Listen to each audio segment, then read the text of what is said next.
Welcome back to Weekly Neurology Deep Dive. Just a quick reminder, this deep dive is for educational purposes only and doesn't have a commercial purpose. Right. This episode provides a summary of the article, Plasma Neurofilament Analysis in Vitality ALS. To fully grasp the study, we encourage you to read the complete paper. Yeah. Today, we're diving into a recent study analyzing neurofilament levels in people with ALS Right. using data from the Vitality ALS clinical trial. This is a significant study for neurologists Yeah. because it explores the potential of neurofilaments as biomarkers in ALS. Uh-huh. And we're constantly seeking reliable ways to track disease progression and evaluate the effectiveness of new treatments, in our daily practice. Yeah. Let's delve into the specifics. Yeah. This study focused on two types of neurofilaments, NFL, or neurofilament light chain, and PNFH, which stands for phosphorylated neurofilament heavy chain. Right. What makes them potentially useful as biomarkers? Well, neurofilaments are structural proteins that essentially hold nerve cells together. When these cells are damaged or die, as happens in ALS, neurofilaments are released into the cerebrospinal fluid and eventually make their way into the bloodstream. Uh-huh. Measuring these neurofilaments in blood samples could provide valuable insights into the extent of nerve cell damage in patients. The Vitality ALS trial from which this data originates involved 262 participants, Right. making it one of the largest data sets available for studying neurofilaments in ALS.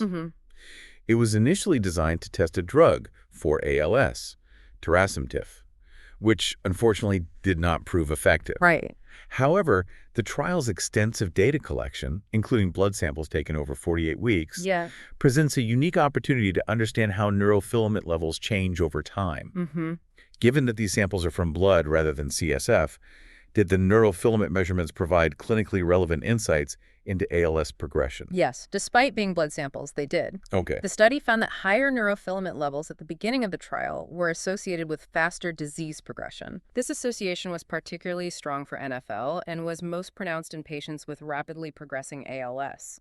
In fact, 60% of patients with an NFL level in the highest quartile progressed to needing a tracheostomy or died by week 48, Wow. compared to only about 20% in the lowest quartile. That's a significant difference. This suggests that NFL levels could help us identify patients who might benefit from earlier or more aggressive interventions. Precisely. Imagine being able to use a simple blood test to stratify patients based on their risk of rapid progression. Yeah. This could help us make more informed decisions about treatment strategies and clinical trial eligibility. It sounds like a powerful tool for personalizing care for our patients. It is. Did the study find any correlation between neurofilament levels and other clinical characteristics, such as the site of symptom onset? Interestingly, no. Baseline neurofilament levels didn't seem to differ based on whether ALS symptoms first appeared in the limbs or in the bulbar region, which controls speech and swallowing. That's unexpected, as these factors are generally thought to influence the course of the disease. It seems there's still more to unravel about the relationship between neurofilament levels and various clinical presentations of ALS. Indeed. The study also found no difference in neurofilament levels based on the certainty of the diagnosis. Whether it was definite ALS or still in the possible or probable category. Okay. This raises intriguing questions about the role of neurofilaments in the early stages of the disease and the diagnostic process itself. It seems like neurofilaments offer a promising avenue for understanding ALS, Yeah. but we're only just beginning to scratch the surface. Absolutely. And this study's exploration of how neurofilament levels change over the 48-week period adds another layer of complexity to the picture. Let's dive into that. What did they find? They observed that PNFH levels actually decreased over time, particularly in patients with rapidly progressing ALS. That seems counterintuitive. Wouldn't lower levels suggest less nerve cell damage? Not necessarily. One hypothesis is that in rapidly progressing ALS, nerve cells are dying so quickly that fewer cells remain to release PNFH. This decline could actually reflect a more advanced stage of the disease, a sort of burning out of the motor neurons. So the decrease in PNFH might be a sign of a more aggressive disease course rather than an improvement. Exactly. This raises important considerations for using PNFH to monitor disease progression or treatment response. Exactly. If PNFH levels are naturally declining over time, especially in rapidly progressing cases, it could make it difficult to determine whether any changes are due to a treatment effect or simply the natural course of the disease. This dynamic nature of PNFH certainly complicates its interpretation as a biomarker, particularly in clinical trials where we need to be able to reliably assess the impact of an intervention. Indeed. It highlights the need for careful consideration of these temporal changes when designing and interpreting clinical trials using PNFH as an outcome measure. NFL, on the other hand, remained relatively stable over the 48-week period. Could this make it a more reliable marker for tracking disease progression or treatment response, especially in those with rapid progression? It's certainly possible. Okay. The relative stability of NFL over time might make it more suitable for monitoring long-term changes. However, more research is needed to confirm this and to understand how individual patient factors might influence NFL dynamics. This study has definitely provided some valuable insights into the potential and the challenges of using neurofilaments as biomarkers in ALS. Right. We've learned that NFL in particular shows promise as a prognostic indicator, especially in identifying patients at risk of rapid progression. However, the complex behavior of PNFH over time warrants further investigation. Absolutely. And we should remember that, like any study, this one has limitations. It was based on data from a clinical trial, which may not perfectly represent the broader ALS population. Also, using blood samples instead of CSF, while more convenient, might introduce some variability in neurofilament measurements. Those are important points to keep in mind as we consider the implications of this research for our practice. Despite these limitations, the study provides a valuable contribution to the field of ALS biomarkers. It emphasizes the need for continued research to refine our understanding of neurofilaments and their role in disease progression, diagnosis, and treatment monitoring. This deep dive has certainly sparked some interesting discussion and raised some crucial questions. It has indeed. And it underscores the importance for neurologists like yourself to stay abreast of the latest research in this rapidly evolving field. We'll be right back after a quick break to discuss another exciting development in ALS research. Now, shifting gears a little bit, Okay. let's delve into a study that's generating considerable interest in the ALS community. Okay. This research focuses on a potential new drug target Yeah. that could offer a novel approach to treating the disease. This sounds promising. What's the focus of this research? It centers around autophagy, a cellular process crucial for maintaining cellular health. It's essentially the cell's internal recycling system, responsible for clearing out damaged proteins and cellular debris that can accumulate and cause problems. We know that the accumulation of misfolded proteins and damaged organelles is a hallmark of many neurodegenerative diseases, including ALS. Is there evidence to suggest that dysfunction in this autophagy pathway might contribute to the development of ALS? Yes. Growing evidence points to a link between impaired autophagy and ALS. Researchers have found that motor neurons in ALS patients often exhibit signs of dysfunctional autophagy with a buildup of protein aggregates and damaged mitochondria. So if we could enhance or restore the efficiency of the cellular cleanup process, we might be able to protect motor neurons and slow down the progression of ALS.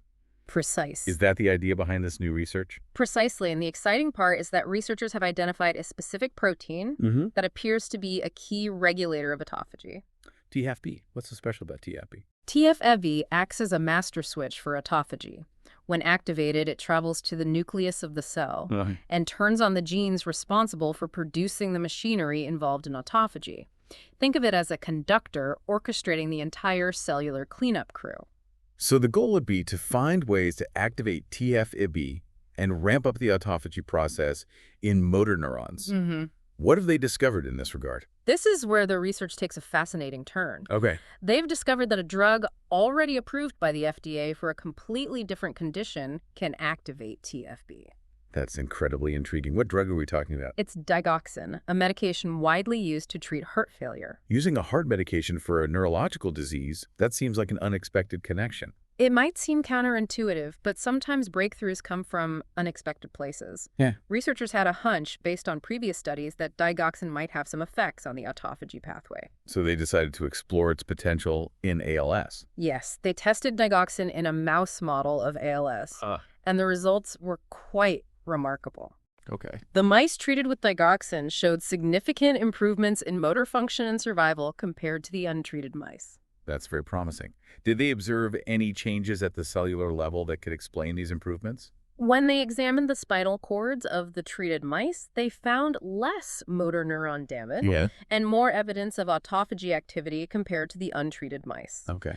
This suggests that digoxin, by activating TEV, was able to enhance autophagy and protect the motor neurons from degeneration. This certainly warrants further investigation. Hmm. Are there any ongoing studies to assess the potential digoxin in humans with ALS? Yes, there's currently a phase 2 clinical trial underway in the United States evaluating the safety and efficacy of digoxin in ALS patients. It's remarkable to think that a drug that's been around for decades might hold the potential to treat such a complex and devastating disease. It highlights the importance of continuously exploring existing drugs for new therapeutic purposes. Drug repurposing like this offers a faster and potentially more cost-effective path to developing treatments as the safety profile of the drug is already well established. This is exciting news for the ALS community. We'll certainly be following the progress of this clinical trial with great interest. Absolutely. For neurologists on the front lines of caring for ALS patients, research like this offers a glimmer of hope and emphasizes the importance of staying informed about emerging therapeutic avenues. It equips us with the knowledge to have more informed conversations with our patients, discuss potential clinical trial opportunities, and guide them through their treatment journey. Speaking of guiding our patients, let's take a closer look at the implications of these research findings for our clinical practice.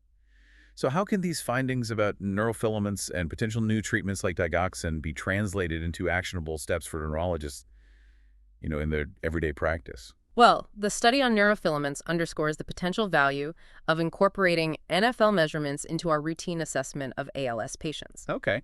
We can envision a future where a simple blood test can provide us with valuable prognostic information, allowing us to tailor our treatment strategies and counsel patients more effectively. For example, a patient with a high NFL level might be a candidate for earlier or more aggressive interventions or enrollment in clinical trials, evaluating therapies targeting rapidly progressing disease. Right. Conversely, patients with lower NFL levels might benefit from a less aggressive approach focusing on symptom management and supportive care. That level of personalized medicine would be a significant step forward in ALS care. It would indeed. As for digoxin, while the current clinical trial is still ongoing, Right. it's crucial to stay informed about its progress and the potential implications for our patients. If the trial results are positive, it could potentially change the treatment landscape for ALS. We might find ourselves prescribing a commonly available and relatively inexpensive drug to target a fundamental cellular process implicated in the disease. It's an exciting prospect, but it's important to emphasize that we must await the results of the clinical trial before incorporating digoxin into our clinical practice. Absolutely. We need to be cautious about raising false hopes until we have conclusive evidence of its efficacy and safety in humans with ALS. As we integrate these findings into our practice, it's also essential to consider the ethical implications. How do we communicate this information to our patients in a sensitive and balanced way, ensuring they understand both the potential benefits and limitations? That's a crucial point. Open and honest communication is paramount. We need to present the research findings accurately, emphasizing that while these discoveries offer hope, they are not cures. Neurofilaments are still under investigation as biomarkers, and digoxin is currently being evaluated in a clinical trial. It's essential to manage expectations and avoid giving false hope, while also conveying the excitement and progress being made in ALS research. Our role as neurologists is not only to treat, but also to educate and empower our patients. This involves providing them with accurate information, discussing potential treatment options, and supporting them in making informed decisions about their care. Indeed. We are partners with our patients in navigating this challenging disease. By staying abreast of the latest research and engaging in open and honest communication, we can help them make informed choices and provide the best possible care. Well, this deep dive has been incredibly enlightening, shedding light on some of the latest developments in ALS research, and I want to thank you for joining us and sharing your expertise with our listeners. It's been a pleasure. We encourage everyone to delve deeper into the source material we've discussed today. The links will be in the show notes. Until next time, stay curious and keep exploring the fascinating world of neurology.